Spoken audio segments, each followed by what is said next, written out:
Hola, ¿cómo están? Bienvenidas, bienvenidos a esta nueva edición de Conexión Global de fin de semana, un programa donde revisamos las principales noticias internacionales que han marcado la agenda esta última semana y particularmente estos últimos 7 días, que han estado bastante convulsos. Lo ocurrido en Perú, por cierto, con la juramentación de Keiko Fujimori, también lo sucedido en los últimos días en Ceuta, sumado además a los últimos antecedentes que llegan desde Medio Oriente. Vamos a partir este programa precisamente en nuestra región porque Keiko Fujimori juramentó como presidenta de la nación vecina en Perú, la 9ª figura en liderar este país en los últimos 10 años. Fujimori llega con la promesa de dar cierta estabilidad a este país bastante golpeado en esta última década. Todos los detalles en el informe de Laura Soto. Estamos observando en pantallas ya exclusivas del canal del Congreso a la presidenta electa Keiko Fujimori. Es la primera presidenta electa mujer en sí. Ingresa la presidenta electa Keiko Sofía Fujimori Iguchi. Es un hito republicano que se celebra en esta fecha hace más de 80 años. Cada mandatario elegido por voto popular en Perú es investido un 28 de julio, el mismo día que se celebra la independencia del país. Alberto Fujimori lo vivió por primera vez hace 36 años. Ahora es el turno de su hija.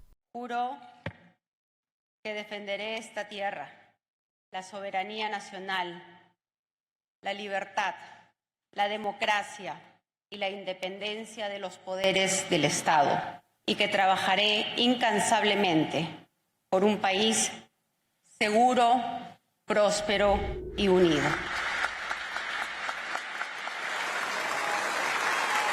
Keiko Fujimori es la primera mujer en convertirse en presidenta por voto popular en la historia de Perú, una figura polarizante por el peso de su apellido y que reivindica el legado de su fallecido padre, condenado por delitos de lesa humanidad y corrupción. Mientras en las calles de Lima protestaban contra su investidura, al interior del Congreso también se vivió un momento de tensión.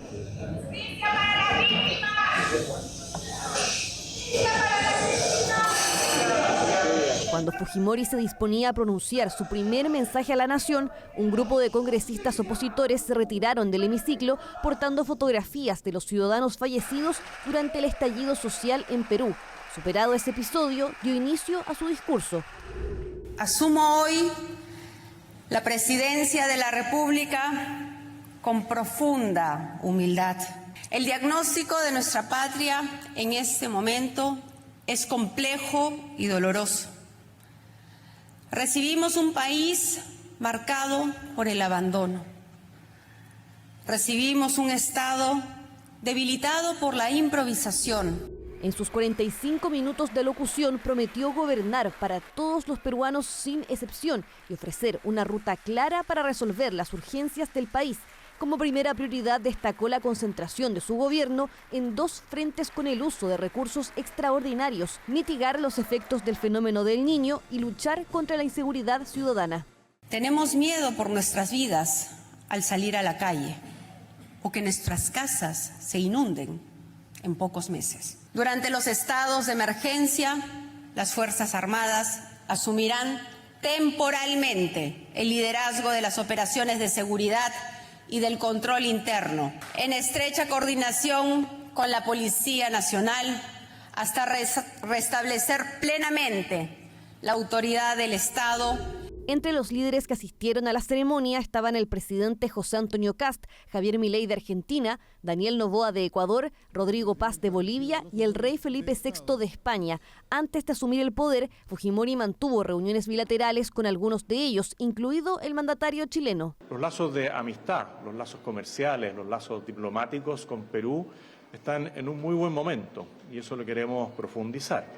También podemos compartir experiencias. Así como nosotros en los últimos días hemos sido golpeados por las inclemencias del tiempo, hemos podido conversar con la presidenta Fujimori respecto de esta situación que podría eventualmente también afectar a Perú.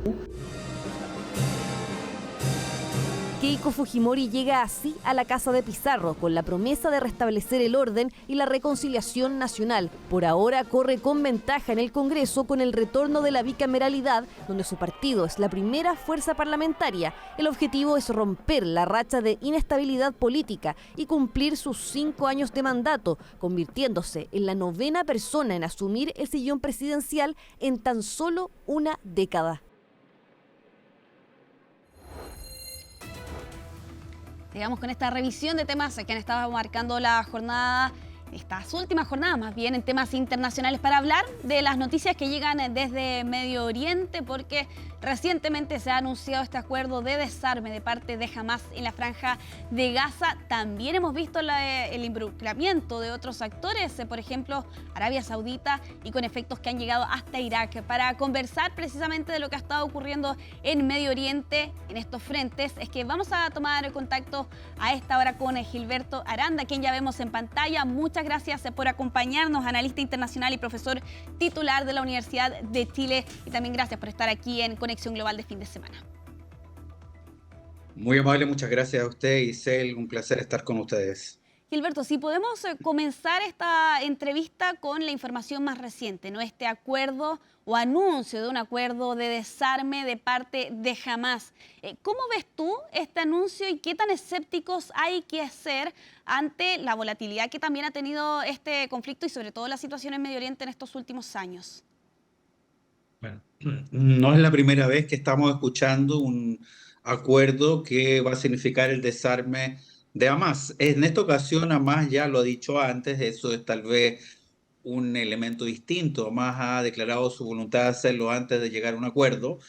Vimos una importante actividad diplomática en torno a la Casa Blanca con el premier Netanyahu, que está esperando las próximas elecciones de octubre, y el presidente Trump, donde probablemente se vieron los elementos que son necesarios para viabilizar un acuerdo, porque de esto no se trata solamente que Hamás se desarme, sino que también hay un compromiso de retirada gradual hasta un cierto punto por parte de Israel, cuestión que no se ha concretado, y en la actualidad la verdad es que ni siquiera la Comisión Internacional Transitoria ha podido hacer su trabajo in situ.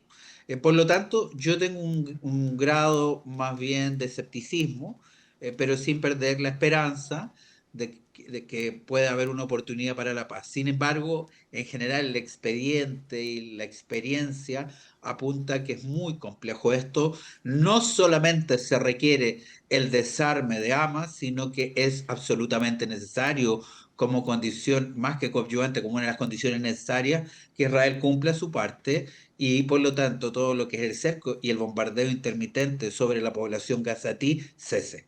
Sí, hablemos precisamente del rol que tiene Israel detrás de este tipo de anuncio. Tú también lo señalabas en las elecciones en Israel durante este año. ¿Cómo precisamente este tipo de situaciones más domésticas pueden condicionar eventualmente que funcione o que por el contrario se caiga este acuerdo o este anuncio que hemos conocido? Vamos a tener un octubre lleno de elecciones, no solamente en nuestro paravecino que es Brasil, sino que tal como decimos, la Knesset, el Parlamento de Israel, se va a renovar. Necesita, por supuesto, el gobernante que va a ir a elecciones, necesita una coalición de gobierno estable para mantenerse en el poder. Siempre ha estado en un frágil equilibrio, donde hemos visto una combinación entre el Likud, que es la derecha histórica, tradicional de Israel, con distintas formaciones ultraortodoxas religiosas, de sionismo religioso, que han llevado a Israel también a una serie de políticas que no son de agrado de toda la población. Sin embargo, si la cuestión es reflexionar en torno a la guerra, desde ya le puedo decir que este líder ya sempiterno, que es Netanyahu, porque estamos hablando desde el año 96 como primer ministro en distintos periodos, no en conjunto, 30 años, pero sí sumando 19 años en total, con un protagonismo de hace 30 años, nos hablan de un liderazgo que se cimenta sobre la base de guerras existenciales, de sobrevivencia a la guerra y de una fuerza de defensa de Israel más que en alerta, en acción interventora en la región. Claramente eso es lo que le ha sido conveniente a el liderazgo de Netanyahu, particularmente después del 7 de octubre de 2023, donde una parte muy importante de la población y también de otros países consideraba que Israel tenía que llevar a cabo una acción punitiva. Hoy día hemos visto lo que ha significado más de 75.000 fallecidos en la Franja de Gaza, sin contar a los de Cisjordania. Por supuesto, también hay bajas de Israel. No quiero menospreciarlas, son muy importantes, pero lo que se vive en Gaza es una tragedia, es una masacre, tiene varios sinónimos y claramente estas elecciones van a apuntar también al modelo de convivencia vecinal que los ciudadanos israelíes pretenden ahora mismo. Gilberto, avancemos en nuestros temas. Ya también lo adelantábamos respecto de estos otros actores que han surgido o que más que surgir han tomado una relevancia especial. Durante esta última semana supimos de estos ataques por parte de Estados Unidos y de Arabia Saudita a milicias pro-iraníes en Irak. ¿Cómo ves tú el rol allí de Arabia Saudita con Estados Unidos y sobre todo teniendo en cuenta que participaron de ataques de estas características y que, según señalan desde Irak, 20 personas perdieron la vida? Sí, bueno, estamos hablando de una Arabia Saudí, un reino saudí, que es la máxima expresión de un islamismo radical. A veces desde América del Sur, incluso desde Chile, se ve como el más fundamentalista, por decirlo de alguna manera, de todo, Irán. Pues no es así. Probablemente después de Afganistán, sin lugar a dudas, el trono se lo lleva el reino saudí, que no es primera vez que interviene en la región. Está intentando una proyección de poder regional, por lo menos desde 2003, cuando cae el Irak de Saddam Hussein.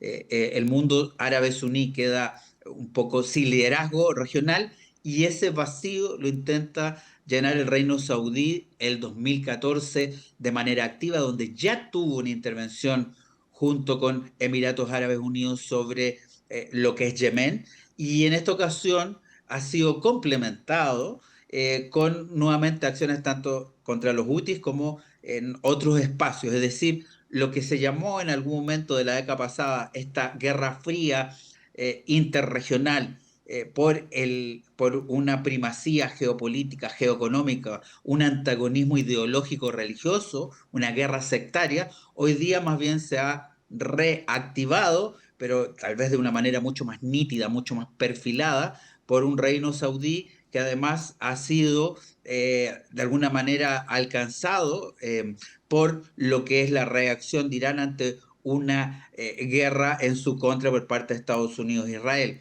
De ahí esta actividad que, le insisto, al menos tiene 23 años y claramente ya intervino tanto en Bahrein como en Yemen hace 12 años atrás, si mal no recuerdo. Así que esto no es novedoso. Y en esa misma línea, ¿consideras que en este caso Arabia Saudita puede estar en un dilema respecto de cómo continuar con su participación en este conflicto, ya sea por buscar la seguridad o por otro lado mantenerse al margen? ¿Cómo lo ves tú desde esa perspectiva? Mire, ya hay unos acuerdos de Abraham, si prefiere, del año 2020 con la misma administración Trump, donde se incluyó Bahrein y otros países, ¿no? Marruecos, Sudán, etc.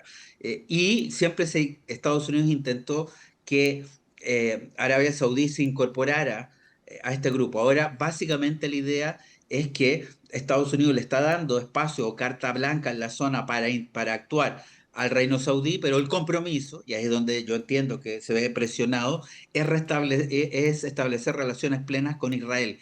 Y eso es complejo incluso para el mundo ortodoxo, suní, que quiere representar a Arabia Saudí desde algunos puntos de vista. Han habido algunas propuestas de paz también del reino saudí, pero con compromisos que hoy día se ven muy lejanos, algo así como que Israel retrocediera al año 67. Entonces estamos hablando de una potencia regional como Arabia Saudí que disputa ese lugar básicamente con Irán, indirectamente con Turquía, pero que hoy también está conmocionado tanto por los hechos en Palestina, que estuvimos hablando, como por las consecuencias de esta guerra iniciada el 28 de febrero pasado por el presidente Trump y el premier Netanyahu contra Irán.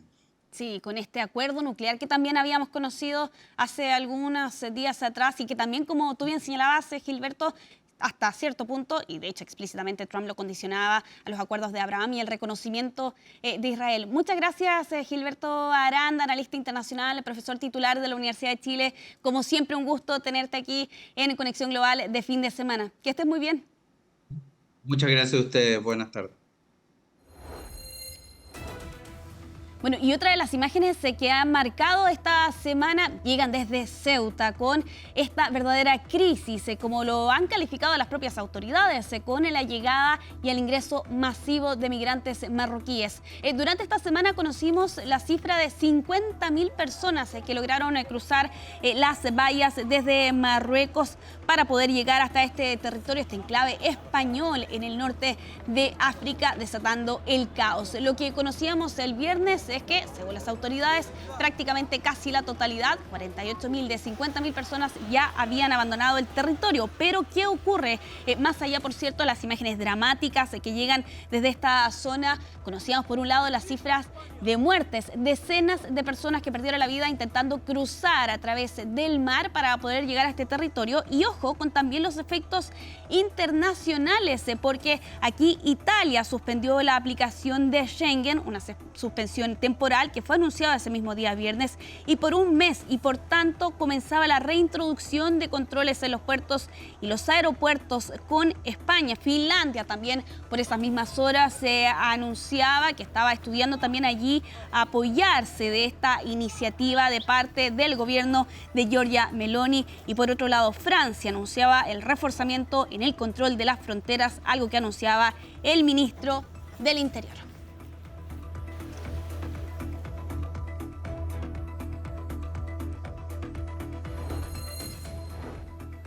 Vamos a continuar este programa en Estados Unidos porque hay un cuestionado tribunal estadounidense que no había operado en los últimos años y que de hecho se ampara en un tribunal para deportación de terroristas extranjeros y que faculta al gobierno a utilizar material clasificado como evidencia para llevar a cabo esas deportaciones. ¿Qué ha ocurrido?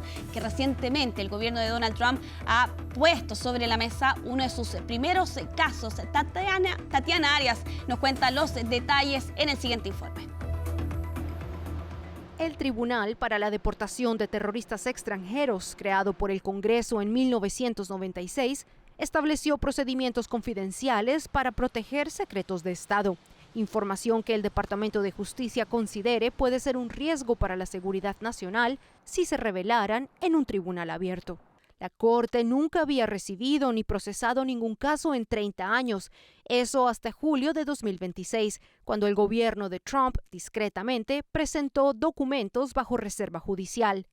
El caso, primero reportado por Court Watch, generó intriga sobre esta corte especial, pero poco se sabe sobre su funcionamiento. Lo que hizo que la jueza que supervisa el caso, Joan Erickson, publicara una guía de pocas páginas sobre el tribunal y el caso presentado por el Departamento de Justicia del presidente Trump. Según la jueza Erickson, sabemos que esta corte especial tiene jurisdicción para expulsar personas de Estados Unidos cuando la información presentada ante el tribunal establece dos cosas. Primero, que se reúnen los requisitos para que personas califiquen como terroristas extranjeros conforme a las leyes de inmigración actual. Y segundo, cuando la información que fundamenta su expulsión es clasificada. En su escrito, Erickson no quedó convencida con los argumentos iniciales del gobierno y exigió información adicional. Por décadas, gobiernos anteriores se abstuvieron de utilizar este tribunal, ya que consideran dudoso la constitucionalidad de sus controvertidos procedimientos. Según Andrew Arthur, quien supervisó casos de terrorismo como uno de los principales abogados del antiguo Servicio de Inmigración y Naturalización del Departamento de Justicia a finales de 1990 y principios del 2000, y es actualmente investigador del Centro de Estudios de Inmigración, este caso del gobierno Trump puede significar dos cosas. Hay algo o alguien que hizo algo tan pero tan grave que el gobierno concluyó no es algo que pueda decirse en un tribunal abierto. O el gobierno de Trump quiere hacer de esta corte, y cito, un tribunal independiente y ligeramente más rápido.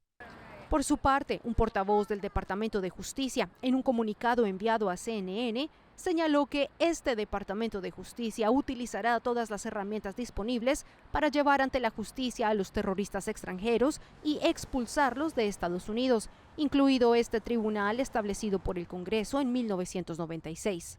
Varios aspectos del tribunal facilitan al gobierno la deportación y privan de mecanismos de defensa a los acusados. Sabemos que este otorga al gobierno medidas extremas de privacidad. Incluso al inmigrante que se intenta deportar, se le mantiene en secreto las razones por las que se le acusa.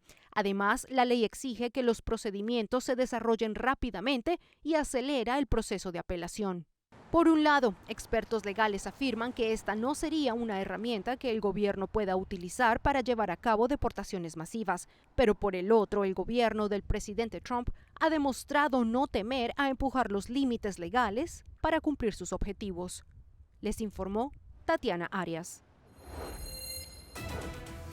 Vamos a volver a nuestra región con la siguiente información. Ya se ha cumplido más de un mes del terremoto en Venezuela, pero sin embargo todavía hay familias viviendo en las calles y algunas de ellas todavía buscando a sus seres queridos. Osmari Hernández conversó con ellos y este es su informe. Un mes después, la búsqueda de personas en distintas zonas donde están los escombros de los edificios, en hospitales y en las morgues sigue. Ya fue anunciado un mecanismo para que las personas que estén en esta situación puedan someterse a pruebas de ADN para así compararlo con el ADN recogido de los cuerpos que están sin identificar. Entre tanto, siguen buscando entre los escombros. Aquí nos conseguimos con Luis Martínez, que sobrevivió junto con su esposa, pero que perdió lamentablemente a su hijo de 12 años hace ya un mes. Estamos los tres juntos, pero como el piso volvió, nosotros nos rodamos hasta aquí, pero la pared pisó el niño. Estamos fuertes aquí para darle fuerza a la familia, a mi hermana, que también perdió una pierna allí. Y se puede imaginar ahorita la magnitud de su preocupación, de no saber de su hija, de su esposo. Ya sabe que su casa se perdió, ya sabe que perdió a su sobrino, pero no sabe qué ha pasado con su hija. Lo hemos buscado por todos los hospitales, morgues, ¿cómo se llama eso? Los refugios. No ha sido imposible. A ver si logramos conseguir, aunque sea sus cuerpos aquí, esperando que no estén, obviamente. ¿Entiendes? Pero para darle sepultura, si es que dársela, mejor tener el cuerpo. Ahí voy recuperándome de todo esto, aunque hay una parte de cada uno de los que estamos aquí que nunca se recuperará. Tras 29 días de búsqueda entre los escombros del Ritasol Palace en Los Corales, las familias que permanecían en las afueras en carpas lograron ubicar a Ibelice Pérez Marcano, de 66 años de edad, con la ayuda de un grupo de vecinos que ahora son considerados como rescatistas con la experiencia que han adquirido en medio de esta tragedia. Lograron identificarla gracias a su reloj y al anillo de casada, que aunque era viuda nunca se quitaba. Con la ayuda de todos pudimos recuperar no solamente el cuerpo de mi madre, sino el cuerpo de otras 32 personas, si no me falla la memoria. Pero aún, por lo menos aquí en Ritasol, todavía nos quedan 2 familias por recuperar, que sería un total de 5 personas. Si algún día vuelvo a Venezuela de estar en Chile, me gustaría volver a La Guaira. La Guaira es una ciudad que ha luchado con mucho, y aquí está en pie y aquí sigue luchando. Y la gente es bonita, la gente es amable, la gente es dispuesta, la gente es guerrera. Tiene una magia esta tierra que por eso se sigue levantando y yo sé que La Guaira lo va a lograr ganar. Y así como hubo también importantes pérdidas materiales en esta entidad, la más afectada, hay locales comerciales como este restaurante Cristal Mar en la bajada de Playón que sufrieron solo daños menores, así que decidieron abrir nuevamente sus puertas, pues aseguran que de esta manera se mantiene viva una parte de la historia de este estado. Para CNN, Osmari Hernández, La Guaira. Vamos a ir cerrando nuestro programa con estas imágenes que llegan desde el Vaticano. El recibimiento del Papa León XIV a la estrella del rock, Patti Smith. Lo ven ustedes en las imágenes, ahí con la leyenda del rock que estaba eufórica. Hay quienes incluso planteaban que estaba casi sin palabras y que con un pequeño hola saludó al Papa en el escritorio en este encuentro de 40 minutos, donde seguramente hablaron de muchas cosas y entre ellos, por lo demás, de la coincidencia. Ambos son oriundos de Chicago. Hay que hacer allí, por cierto, un alcance. Ella no es católica necesariamente, pero sí en el último tiempo se ha sentido atraída, por cierto, a la religión católica. Por ejemplo, conoció a Francisco en 2013, cantó para él el 2014, es amiga del reverendo Antonio Espadaro, subsecretario del Ministerio de Cultura del Vaticano, y Patti Smith, sin ir más lejos, actuó durante la inauguración del pabellón de la Santa Sede en la Feria del Arte, la Bienal de Venecia. Ahí las imágenes entonces con las que finalizamos nuestro programa. Patti Smith, la leyenda del rock, allí siendo recibida por el Papa León XIV. Y con estas imágenes nos despedimos. Les agradecemos por acompañarnos durante esta media hora. Continúe en la sintonía de CNN Chile. Que esté muy bien.